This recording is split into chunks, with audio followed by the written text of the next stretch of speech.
Think about the last time you asked someone for advice. Really think about it.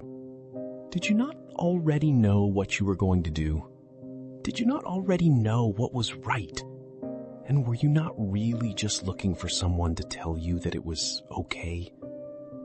This story is about that, and about the woman who saw it every single time.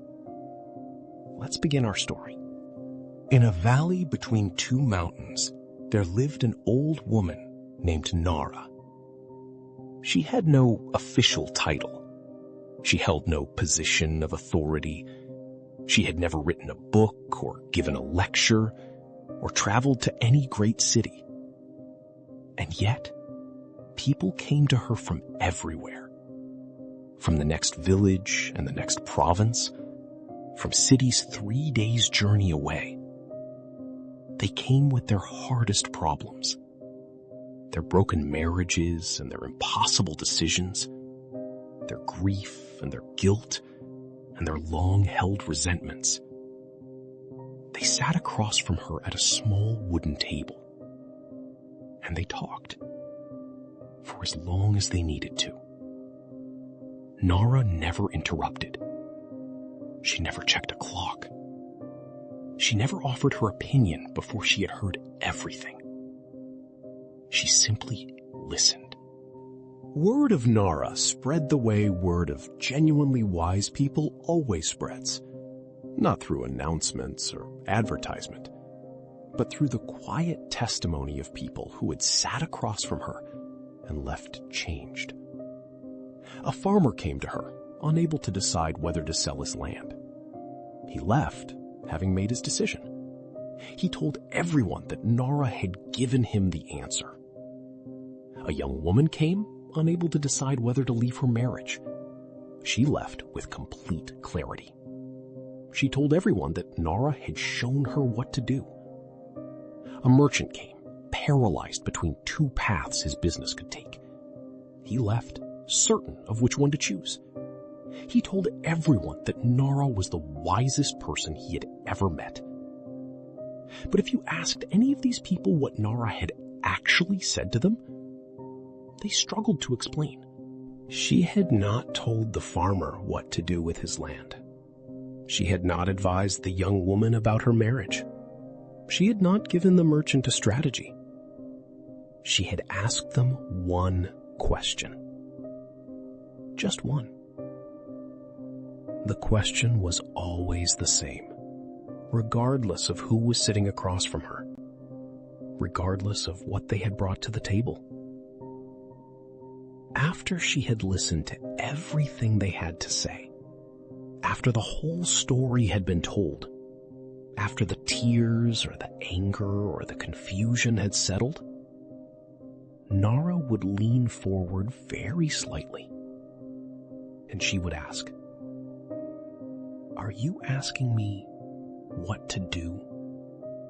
Or are you asking me to tell you that what you have already decided is right?" People were always startled by this question. Some laughed nervously. Some became defensive. Some said, "No, I genuinely do not know what to do." Nara would nod slowly, and she would wait. Because in her 40 years of asking this question, she had learned something that never stopped being true. Almost always, it was the second one. Almost always, the person sitting across from her already knew. They had always known. They had not come for wisdom. They had come for permission. The story that people told most often about Nara happened late in her life. A man came to her from a city far away. His name was Rajan. He was a successful doctor. He sat down across from her and began to talk. He talked for a very long time about his career and his patients and his reputation, about a small village clinic that had asked him to come and work for them. They had very little money, very few resources, but they had thousands of patients with nowhere else to go. Rajan said, "I have spent weeks thinking about this. I have made lists. I have talked to colleagues. I have consulted advisors." He said, "Everyone tells me something different. Some say stay in the city. Your skills are needed here. Some say go to the village. That is where you can do the most good." He spread his hands on the table. He said, "I simply do not know what the right thing to do is." Nara looked at him for a long time. Then she asked her question. "Are you asking me what to do? Or are you asking me to tell you that what you have already decided is right?" Rajan opened his mouth to say he did not know. And then he stopped. His eyes filled with tears. Because in the silence after her question, he heard himself. For the first time in weeks of consultations and lists and advice, he heard what he actually knew. He said, "I have already decided. I decided the moment they asked me. I came here because I was afraid. And I wanted someone to tell me the fear was wrong." Nara nodded. She said, "The fear is not wrong. Going anyway is the point." Rajan went to the village clinic. He stayed for 11 years. He came back to visit Nara once before she died. He sat across from the same small wooden table. He said, "You knew immediately, didn't you? You knew I had already decided before I even sat down." She said, "Everyone who comes to me has already decided. Most of them just need time to catch up with themselves." Here is what this story holds for us today. Think about the last time you asked someone for advice.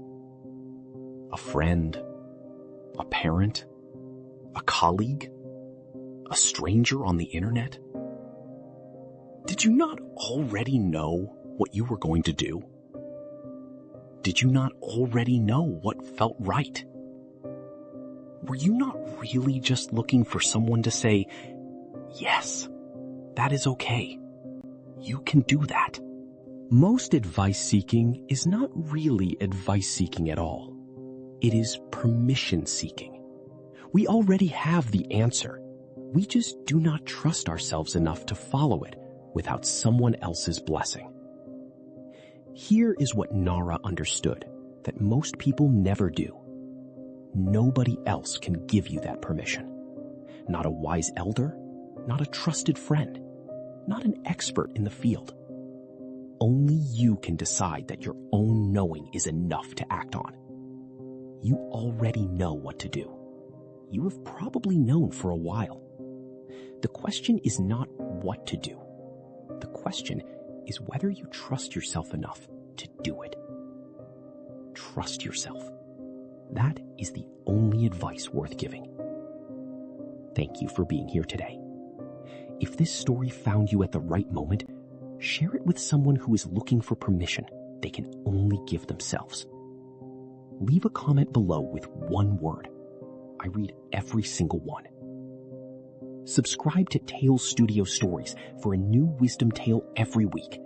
Stories that slow you down and remind you that your own wisdom is enough. Until next time, trust what you already know.